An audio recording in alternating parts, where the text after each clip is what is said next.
Healthy food, we have healthy people, we have healthy nation. And that's where basically we will be targeted with this property.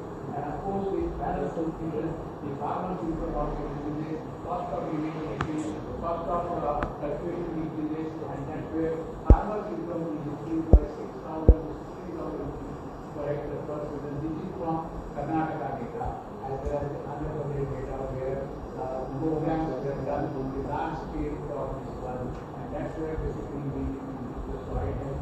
We need to have the climate smart crop. Our climate is changing, as our directors have said that it was under, but there was no rain.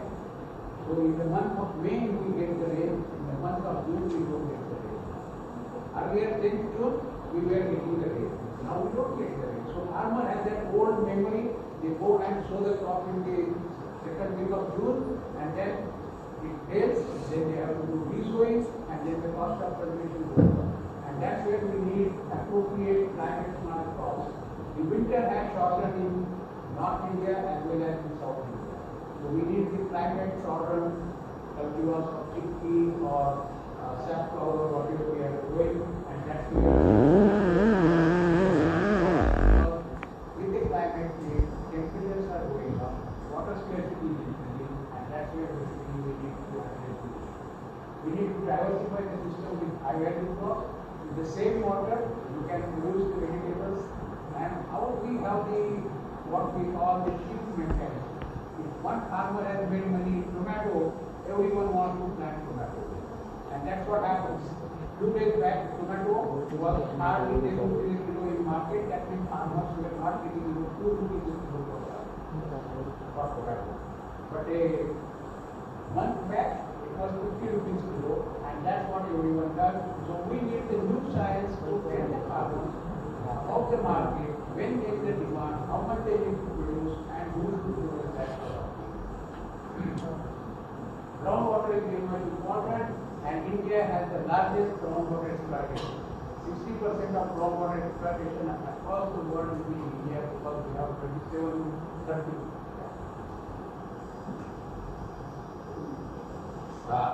30 million bore wells are in India as such, and we are extracting the water. We know we have the sea water intrusion in many places like coastal areas like in Tamil Nadu and other places.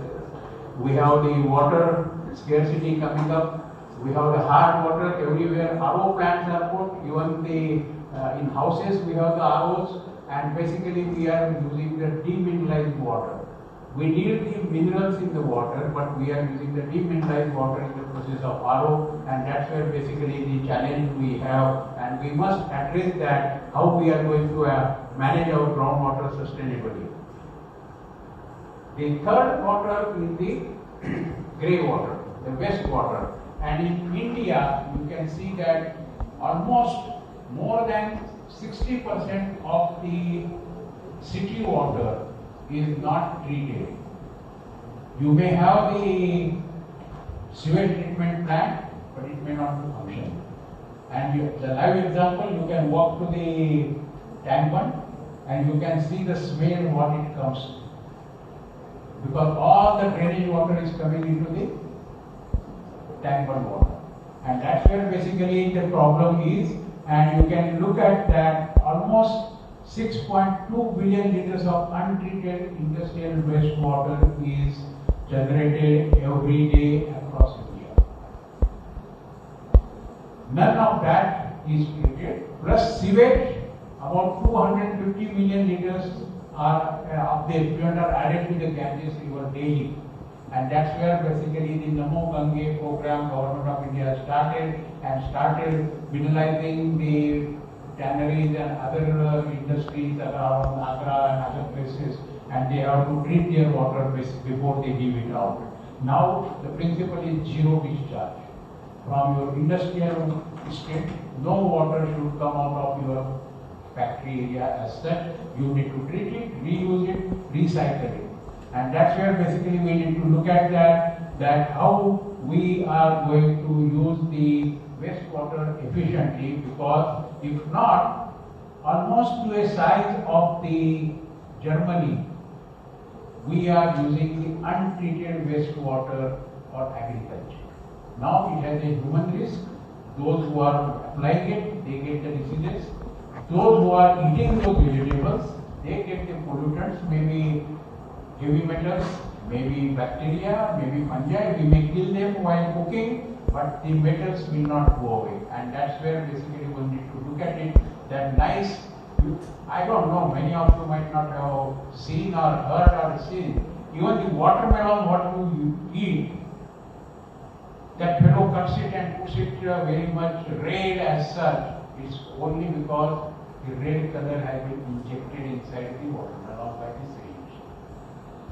The vegetables, you put it into the water, the green color comes out because they use the malachite green to dip it in so that the leaves will be looking fresh and green, and then we are ready to pay 10 rupees extra to that fellow because he is providing you fresh leafy vegetables. But when you wash it in the water, you see that there is a color coming out of that, and that's what you are using it. So that's where basically we need to bring in. So safe use of wastewater is a challenge, and 100% of domestic, industrial and commercial wastewater must be treated, and basically we can make an economic case for water supply.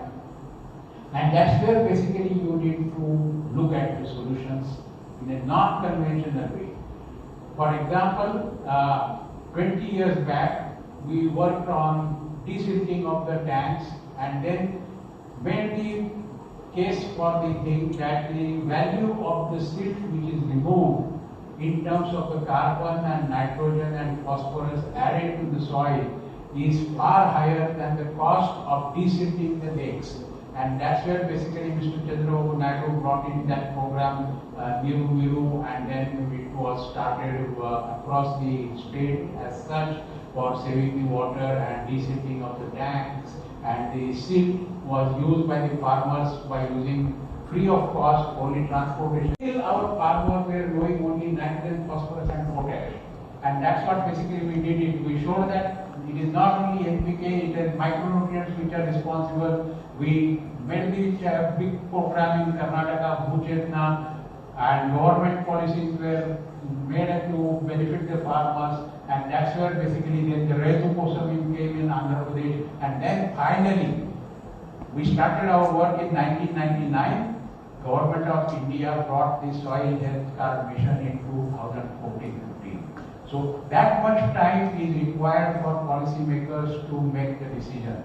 And that's where basically people like you and us have the responsibility to help the farmers, help the policymakers, and for treating the wastewater, basically we need to use the nature-based solutions.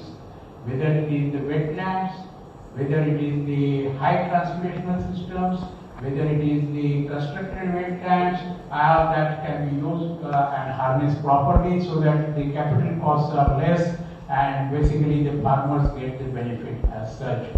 So you can see the almost 36 million hectare depends on wastewater irrigation. 885 million consumers, farmers and vendors are exposed to this risk. And that's where basically we need to work on decentralized wastewater treatment as such, and basically that's what we did under the India-EU program. Our program was the highest supported by the government of India.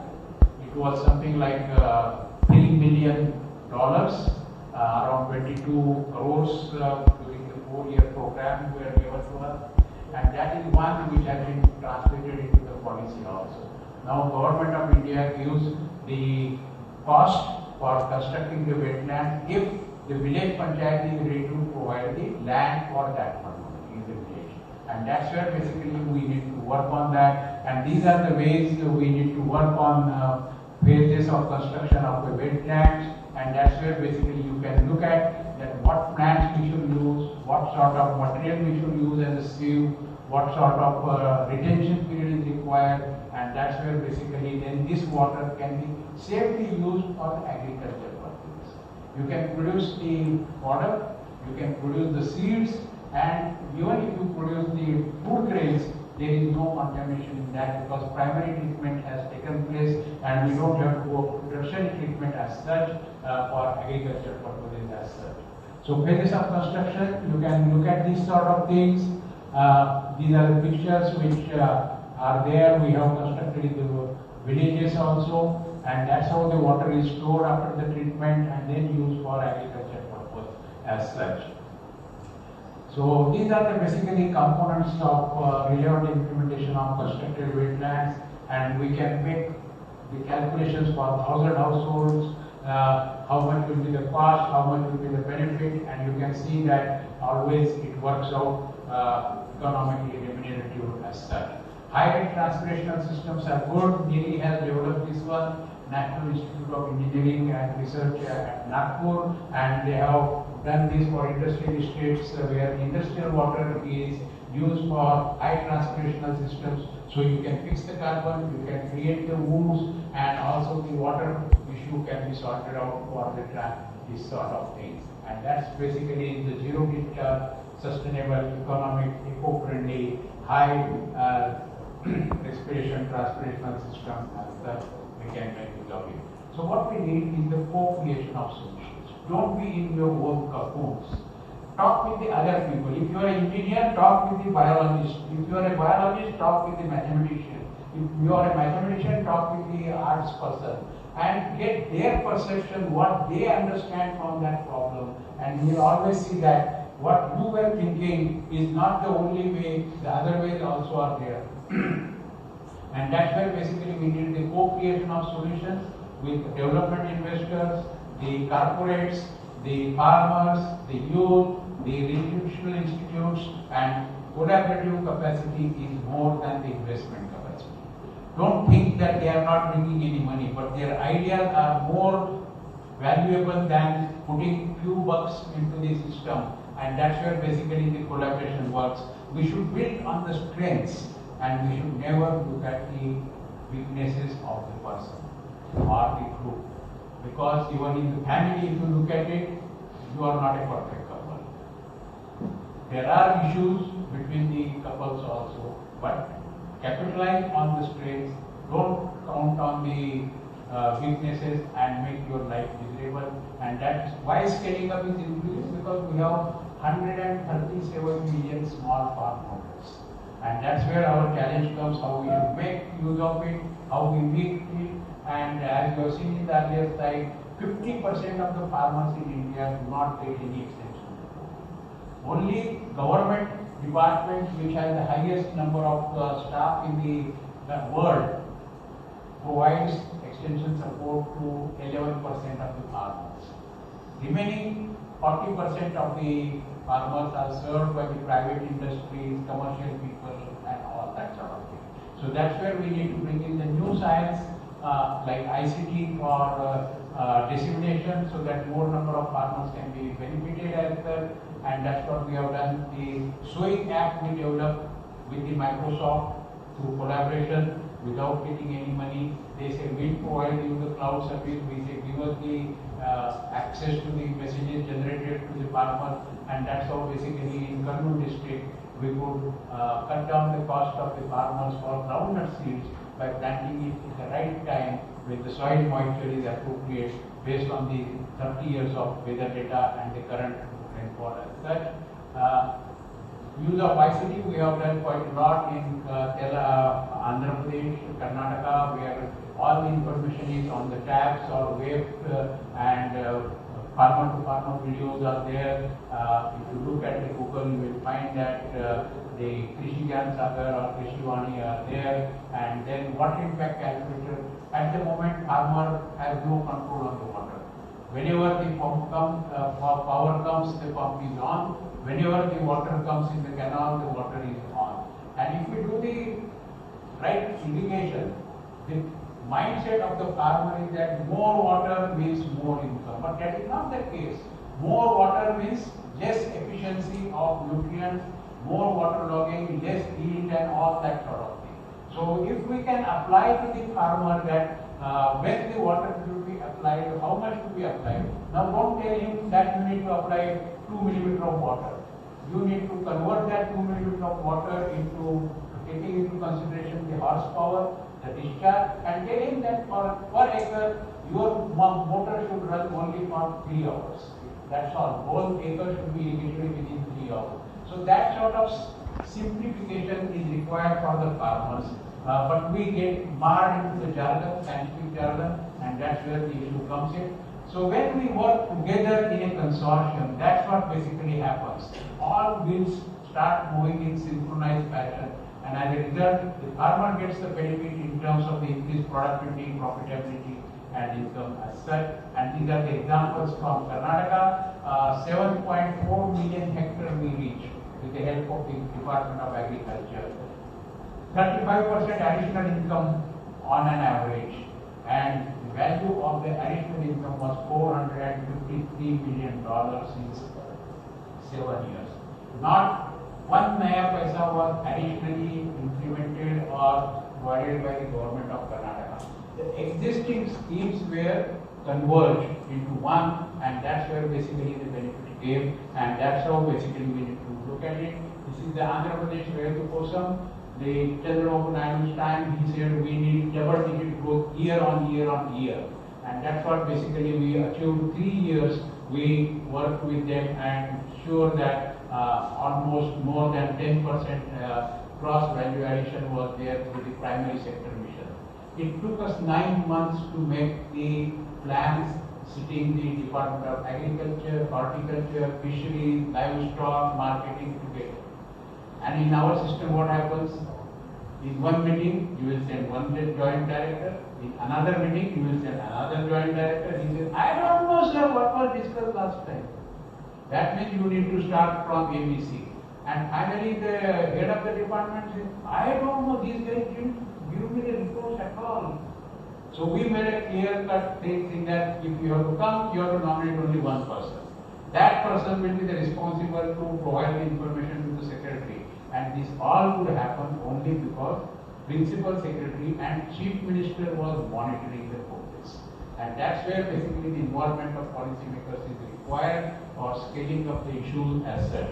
Thank you very much. And that's where basically I will conclude that we a central nodal organization, not necessarily a specialized one, link stakeholders and create new ecosystems, build partnerships through consortium formation, give the credit to everyone. By giving authorship to another 10 people, your authorship value does not decrease.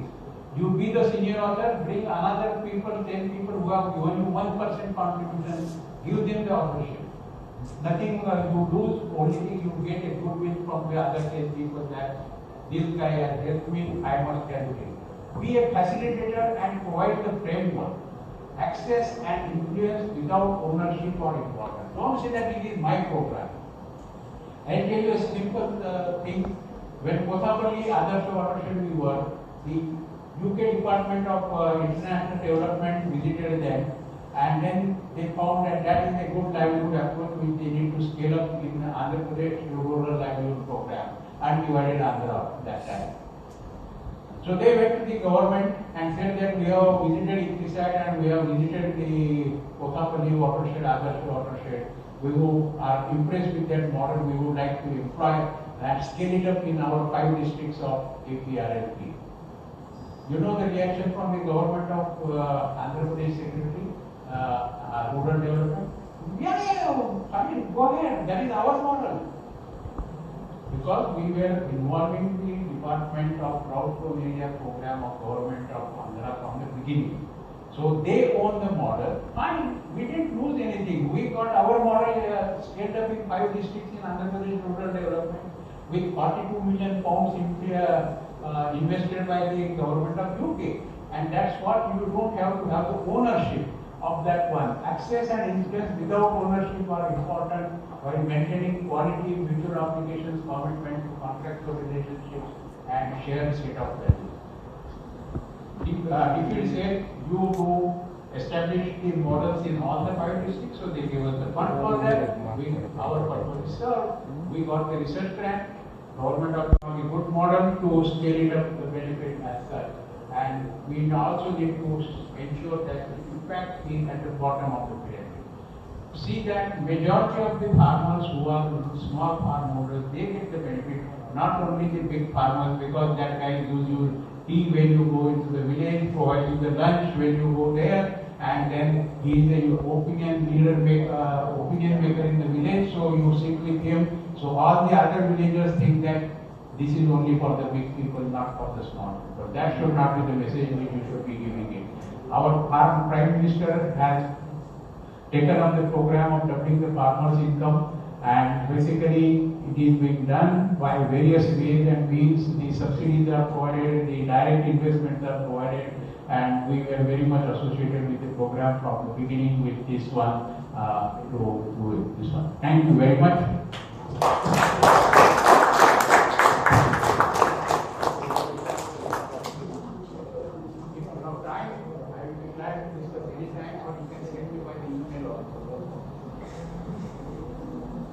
Have any questions? The list, please come one by one.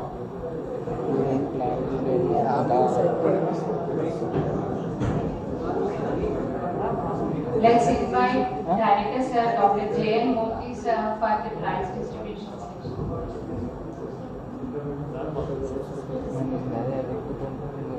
Please chief.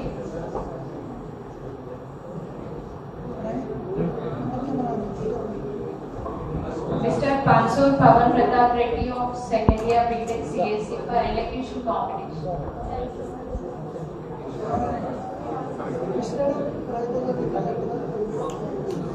Prithviraj from second year B.Tech Civil.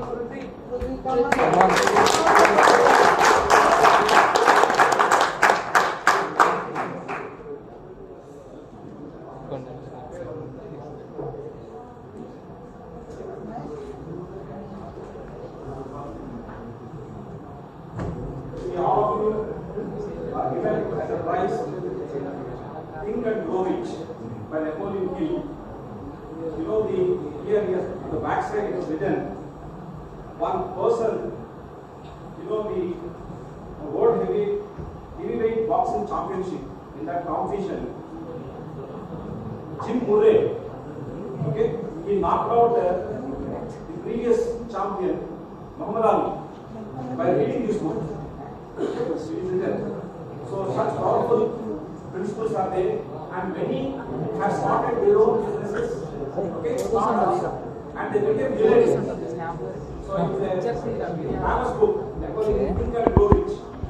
Please develop your entrepreneurship also. Photo वస్తుంది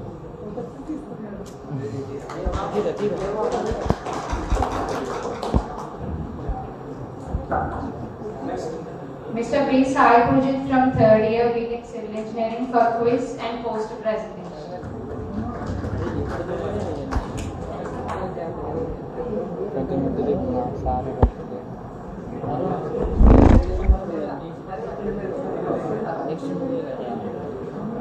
Rohit Rohit Amanchi